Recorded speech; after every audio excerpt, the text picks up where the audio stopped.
If you have spent a lot of time on study YouTube, this video is almost certainly going to make you angry. There's a lot of received wisdom in how to study well, and a lot of this is phenomenal advice. However, with received wisdom comes received dogma, and that is what I want to deal with today. I think some of the best study advice out there has been slowly perverted by simplification, dramatization, and overpromising, and some insights have been lost along the way. So, here are my 4 most controversial study opinions, and feel free to hate me by the end. 1. Memorization is good. The Greek philosopher Socrates used to disdain the practice of writing anything down, saying that it degraded the memory. This sort of memory worship is exactly the kind of thing that modern study gurus understandably fight against. For a long time, a classical education consisted of writing down whatever the teacher said word for word without any creativity or intellectual engagement on the part of the student. This led to generations of people who could tell you the dates when all the British monarchs came to power, but did not know how to analyse a historical document. But I think the pendulum has now swung a bit far the other way. In an effort to avoid the dreaded rote memorisation, we've dispensed with a lot of memorisation altogether. And this is a shame.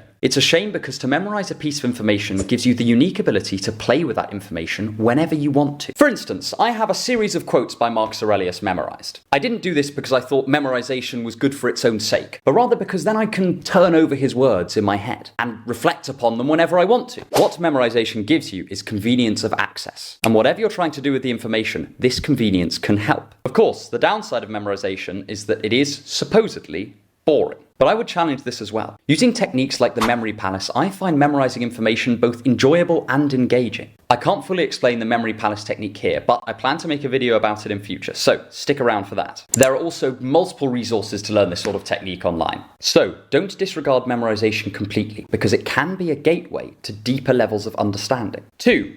Work hard. Work smarter, not harder, is half of a good rule. I certainly agree that working smarter is a lot more effective than not doing so. And I also agree that studying hard is not good for its own sake. There's a lot of studying that's very hard but completely ineffective. But again, I fear that the pendulum has swung over to attempting to make studying easy. This is fine up to a point, but if you're truly stretching yourself, then some degree of hard work is inevitable. Learning advanced philosophy or doing a PhD in chemistry or becoming an expert in Proust is hard, no matter how well put together your study techniques are. It is at the point where we're working hard that we can genuinely start to see growth. I have never worked harder than when I was studying for my final exams at university, but the experience left me with a sense of focus and discipline that made learning anything so much easier from then on. If we want to become better learners, we're going to have to work smart and hard, not just smart. There's also a correlation between the cognitive load of a study technique and its effectiveness. If you're attempting a maths question, you're trying all different ways of approaching it, racking your brain as you attempt one strategy after another before you finally crack it, then your brain will have ample motivation to actually learn what you're studying. Again, I'm not saying we need to work unnecessarily hard. It will be really hard if we whipped ourselves when we were doing practice questions, but it wouldn't increase the effectiveness of the learning. I am talking about combining all of these weird and wonderful ideas that the internet age has granted us with a strong work ethic in order to maximize the effectiveness of our studying.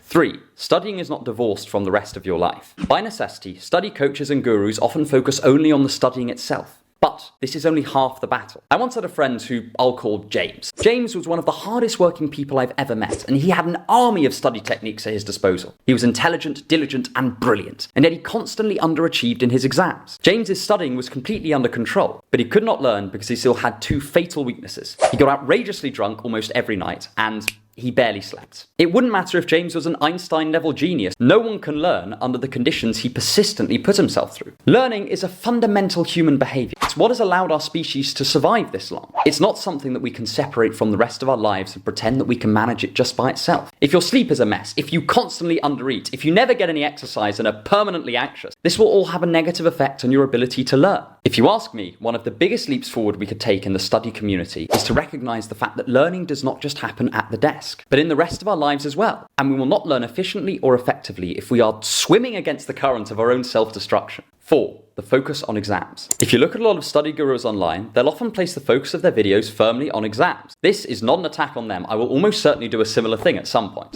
It's just following the demand. The main consumers of study content are students, and students have to sit exams. However, I think if we continually focus on just preparing people for exams, then we're doing them a disservice. Because, and I know this sounds cheesy, but learning is for your entire life, not just for your exams. Whatever you want to do, be it law or the corporate world or carpentry, you're going to have to be continually learning new things if you want to compete at the top level. And this says nothing of the joy of consistent learning. To stop learning is to basically say, that's it, I'm happy with knowing this much and nothing more. And that's just sad. And this is not just a problem with StudyTube, but with our society as a whole. We've slowly inculcated this idea that learning is something that happens at school or university, but the majority or most of people's lives will be spent firmly outside these institutions. It'll be spent in the crippling freedom of adult life, where there's no professor in a black robe ready to fail you if you don't adequately know your world history or your calculus. But all of this frames learning as something we have to do against our will, rather than something we get to do that enriches our lives. But this is a disaster. Learning not only can vastly enrich your life, but allows you to become more successful in your work, your relationships, and literally whatever you want to do. If you want to become better at something, there is almost certainly a book on that. But you won't read it if you think that learning is just for children. Anyway, rant over. Better get back to work. I hope you enjoyed this video, and I genuinely hope that it didn't upset you. And stick around for more on thinking to improve your life.